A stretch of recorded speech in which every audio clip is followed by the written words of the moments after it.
185 নম্বর আল্লাহ সুবহানাহু ওয়া তাআলা বলছেন শাহরুর রমাজান আল্লাযী উনজিলা ফীহিল কুরআন হুদাল লিন-নাস ওয়া বায়িনাতিন মিনাল হুদা ওয়াল ফুরকান। আমি এই রমজান মাসকে কুরআন অবতীর্ণ করেছি, মানে রমজান মাসে কুরআন অবতীর্ণ করেছি হুদাল লিন-নাস, মানুষের হেদায়েতের জন্য। কার হেদায়েতের জন্য? মানুষের হেদায়েতের জন্য। আল্লাহ সুবহানাহু ওয়া তাআলা চাইলে বলতে পারতেন হুদাল লিল মুত্তাকিন, মুত্তাকিদের হেদায়েতের জন্য, কিন্তু কথা তিনি বলেননি। বলতে পারতেন হুদাল লিল মুসলিমিন, মুসলমানদের হেদায়েতের জন্য, একথা তিনি বলেননি। হুদাল লিল আলামিন, বিশ্বাসীদের হেদায়েতের জন্য, একথা তিনি বলেননি। কি বলেছেন? হুদাল লিন নাস, মানুষের হেদায়েতের জন্য।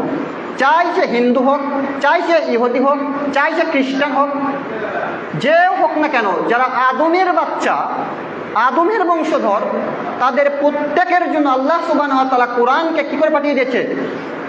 হেদায়েতের জন্য পাঠিয়ে দিয়েছে। সম্মানিত উপস্থিতি, তাহলে আমরা বুঝতে পারলাম যে একজন হিন্দুর জন্য কোরআন হেদায়েত, একজন ইহুদির জন্য কোরআন হেদায়েত, একজন খ্রিস্টানের জন্য কোরআন হেদায়েত, যদি তারা কোরআনের ছায়াতলে আশ্রয় নেয়। কোরআন শুধু খালি মুসলমানের জন্য হেদায়েত নয়,